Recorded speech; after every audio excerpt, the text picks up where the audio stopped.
Thank you, Mr Deputy President. I rise to take note of question from Senator McGrath today to the Minister representing the Treasurer, Senator Gallagher. Now, I realise that those opposite, as they've come in from opposition to government, it's a bit like when Katie Heron had to come out of homeschooling and move into a high school environment to then learn that on Wednesdays we wear pink. But to sit there and say that it is immaterial was the commentary made by the Reserve Bank when it comes to interest rate rise. I mean, it's like trying to make fetch happen.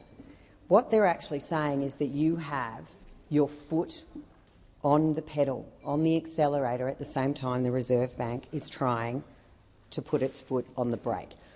What you are doing with your increased spending is putting increased pressure on the Reserve Bank and its levers when it comes to increasing of interest rates, which affect the third of Australian people living in homes that are mortgage holders.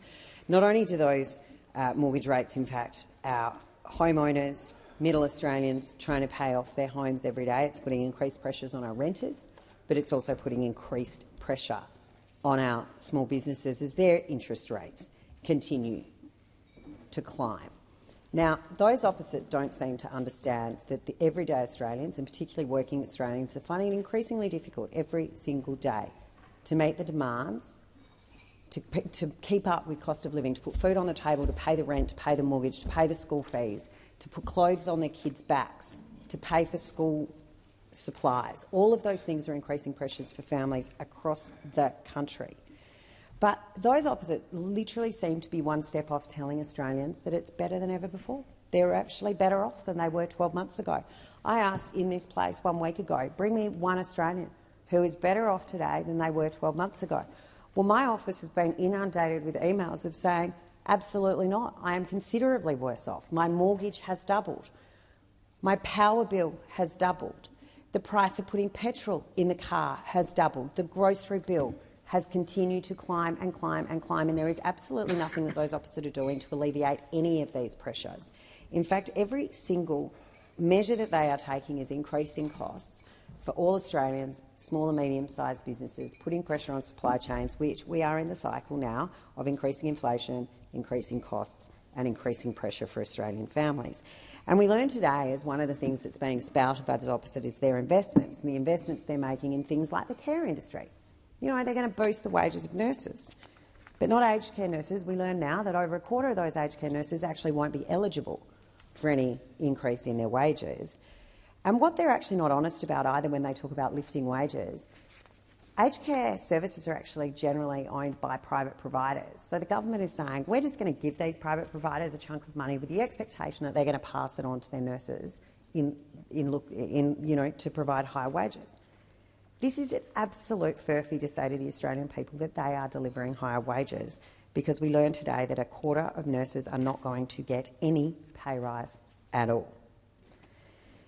There is absolutely nothing that this government is doing to make cost of living pressures easier, but they are continuing to stick by the line that they are somehow or other contributing to bettering off the environment for Australians. But when it's put to them that it's not better for everyday Australians, they try and claim the Moscow problem. It's all in Ukraine. That's why there's a problem. Well, these are Canberra-based problems. And the problem is these guys haven't understood that they have come in from the jungle. They've come in from homeschool. They're now in high school. They're running the government. But they don't get it yet because they still think that they can stand there after 2 budgets and over 12 months in government and go, oh, but when you were in, well, we were also in during a COVID pandemic that maintained a AAA credit rating, incredibly low unemployment rates, and maintained to keep workers connected to their workplace. Without any of the shackles of a global pandemic, every single decision that those opposites have made has made a bad situation worse, and they continue to do so. Continue to do so day after day. Remember 97 times we were told $275 was going to come off their power bills? If you listen today to some of the talkback radio I heard this morning, families that put solar panels on their roof are now having their off-peak power increase because coal still generates 3/4 of our coal. So the off-peak rates have gone up. Their power bills have now gone back to what they were pre the implementation of solar panels. So they've now got the same power bills, but they're also paying for solar panels. They are selling the Australian people a lie when they talk about renewable energy being cheap or free. It is neither. but it is also not reliable nor firming of the system.